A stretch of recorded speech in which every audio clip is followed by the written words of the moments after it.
আসসালামু আলাইকুম। নিজের বলার মতো গল্পের ভিডিও সেশন থেকে আপনাদেরকে স্বাগত জানাচ্ছি। আমি ইকবাল বাহার। আজকে যে সেশনটা নিয়ে আলাপ করব সেটা হচ্ছে সেশন নাম্বার 34। এইখানে আমরা যেটা বলার চেষ্টা করছি সেটা হচ্ছে যে আপনার একটা আইডিয়া আছে, আইডিয়াটাকে আপনি একটা প্রেজেন্টেশন, বিজনেস প্রোফাইল যেটাকে বলে, একটা প্রোফাইল তৈরি করবেন।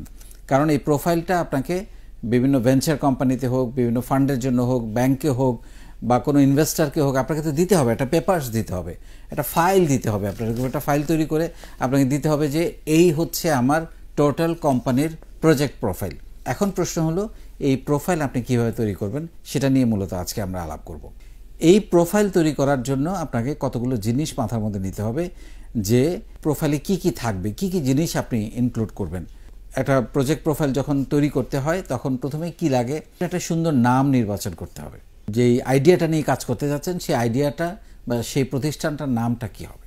আপনাকে ঠিক করতে হবে মিশন কি, ভিশন কি, আপনি কোথায় নিয়ে যেতে চান এটাকে, সেগুলো আপনাকে প্রপারলি লিখতে হবে এবং তুলে ধরতে হবে। প্রোডাক্টটা কি, সার্ভিস যদি হয় সার্ভিসটা কি, সেটার বিস্তারিত বিবরণ থাকতে হবে।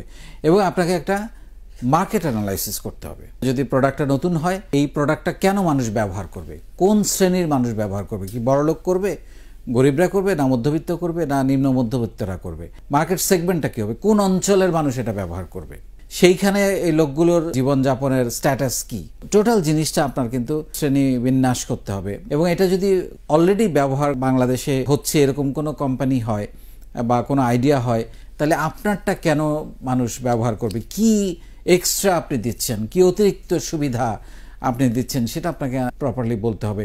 অন্যদের দুর্বলতাগুলো কি কি আপনি খুঁজে পেয়েছেন, যেটা আপনি সমাধান করে নতুনত্ব একটা তৈরি করতে যাচ্ছেন, সেটা আপনাকে প্রপারলি অ্যানালাইসিস করে লিখতে হবে। তারপরে হচ্ছে আপনার ফান্ডটা কি, আপনি নিজে কত ইনভেস্ট করবেন, আপনি যদি এটা পার্টনারশিপ করেন তাহলে কোন পার্টনার কত টাকা দিবে, তারপরে যদি পার্টনারশিপ থেকে টাকা না হয় ব্যাংক বা অন্য কোনো ভেঞ্চার কোম্পানি থেকে নিতে হয়, সেখানে পার্সেন্টেজ কত, টোটাল পার্টনারদের পার্সেন্টেজ কত, ব্যাংকের লোনের পার্সেন্টেজ কত, আপনি যদি এটা প্রাইভেট লিমিটেড কোম্পানি করেন শেয়ার হোল্ডারদের পার্সেন্টেজ কত, কার পার্সেন্টেজ কত, ব্যাংক বা ভেঞ্চার কোম্পানি থেকে লোন নিতে গেলে সেটার পার্সেন্টেজ কত, আপনি যদি একক মালিকানা হন পুরো ফান্ডটাকে আপনি দিচ্ছেন না কিছু ব্যাংক থেকে নিচ্ছেন, কিভাবে আপনি করছেন, পুরো জিনিসটার একটা আউটলাইন থাকতে হবে সেখানে।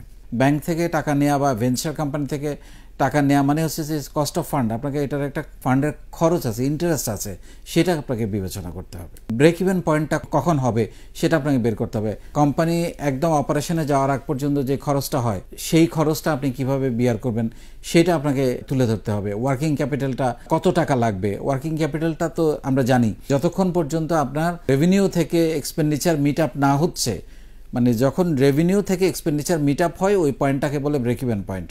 কিন্তু এই যে রেভিনিউ কম এক্সপেন্ডিচার বেশি, এই বেশি টাকাটা যতক্ষণ পর্যন্ত দিতে হয় এটাকে বলে ওয়ার্কিং ক্যাপিটাল।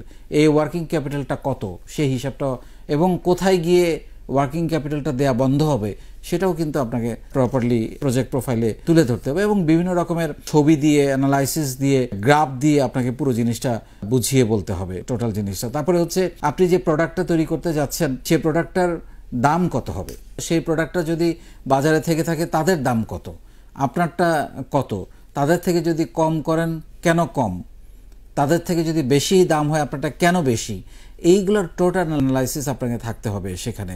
এবং আপনার এটার ডিস্ট্রিবিউশন কিভাবে হবে, আপনি সেল করার জন্য এটার কি কি পদ্ধতি আপনি অবলম্বন করবেন, ক্রেডিট হলে কিভাবে হবে, এটা কি এজেন্টের মাধ্যমে করবেন, না ডিস্ট্রিবিউটরের মাধ্যমে করবেন, না ডিলারের মাধ্যমে করবেন, না সরাসরি করবেন, না অনলাইনে করবেন, এইটার একটা টোটাল আউটলাইন আপনার ওখানে থাকতে হবে প্রজেক্ট প্রোফাইলের মধ্যে।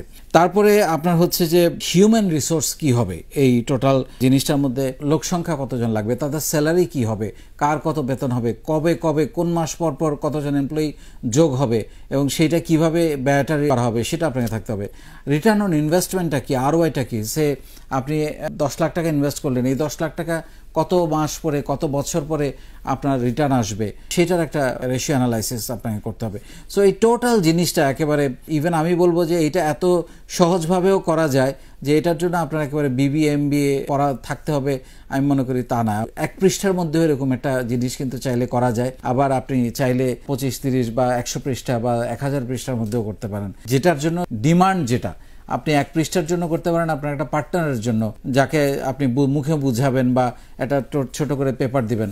কিন্তু আপনি যদি ব্যাংকে বা কোনো একটা ফাইন্যান্সিয়াল ইনস্টিটিউটে বা কোনো একটা বড় ইনভেস্টরের কাছে যেতে চান, তখন কিন্তু আপনার এটা বিশাল অ্যানালাইসিস লাগবে, প্রতিটা জিনিস টু দ্য পয়েন্টে তারা জানতে চাইবে, তখন সেভাবে করতে হবে।